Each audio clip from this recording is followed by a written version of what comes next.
A esclerose é a maior causadora de infarto e AVC no Brasil e no mundo, além de também ser uma das maiores causas de insuficiência cardíaca, sendo uma das maiores causas o sedentarismo e a má alimentação, que são as marcas da nossa sociedade moderna, o que faz com que ela seja uma doença bem mais comum do que a gente gostaria.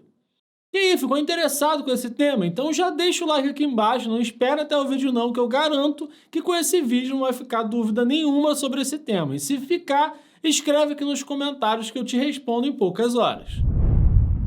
Mas caso você ainda nem me conheça, eu sou o Bruno Tizera, sou enfermeiro especialista em educação e seja muito bem-vindo ao canal Enfermagem Ativa, um canal focado em ciências da saúde. Então, se você se interessa por esse tema ou é um profissional da área, se inscreve aqui no canal, que aqui toda semana tem várias aulas muito interessantes sobre isso.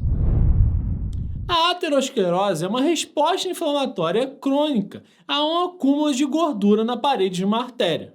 Esse processo inflamatório é iniciado quando a gordura, sendo mais específica quando as lipoproteínas, normalmente o LDL, se acumulam na parede interna das artérias, que obviamente não é lugar de gordura nenhuma. O nosso corpo responde a esse acúmulo de gordura então com células do sistema imunológico que vão se ligar a essas moléculas de gordura e vão tentar uni-las, formando um enorme complexo.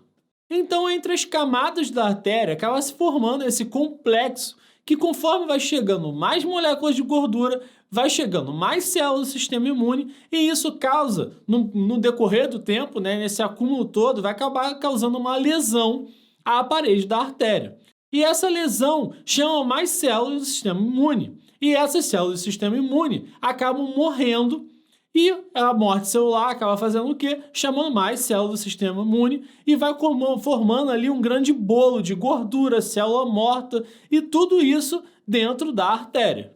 Em resposta a esse processo todo, uma das camadas da artéria forma uma estrutura fibrosa que funciona como uma capa. Isso serve para que como uma barreira mecânica segurando essa placa ali que se formou, nesse aglomerado todo, não tenha contato com o sangue.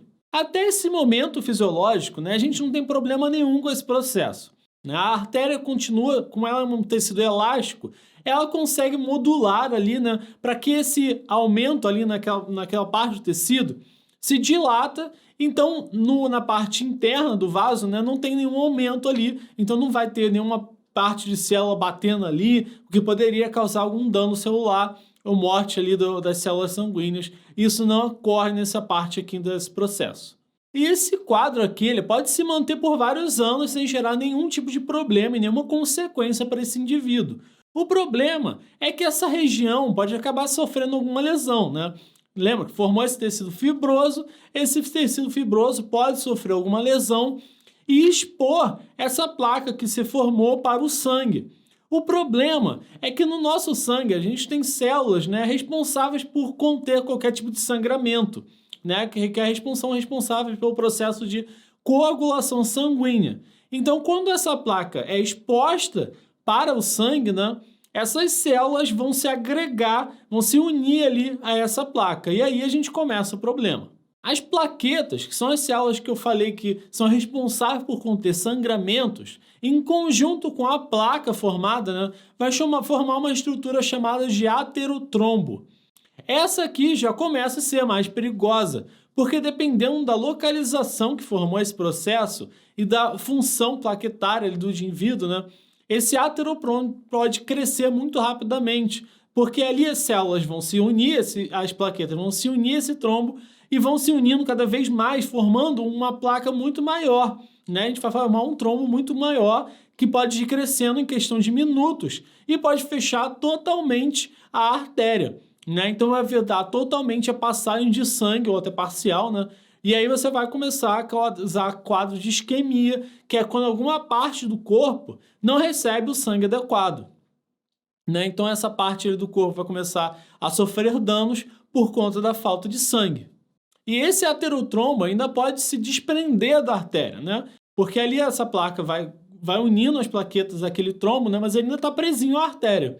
Só que um outro problema que a gente pode ter é quando esse aterotrombo ele se solta da artéria onde ele se formou e ele vai se movendo no decorrer através da corrente sanguínea e ele pode ficar preso em algum vaso de calibre menor, gerando quadros muito graves, né, e potencialmente fatais, caso não seja revertido muito rapidamente.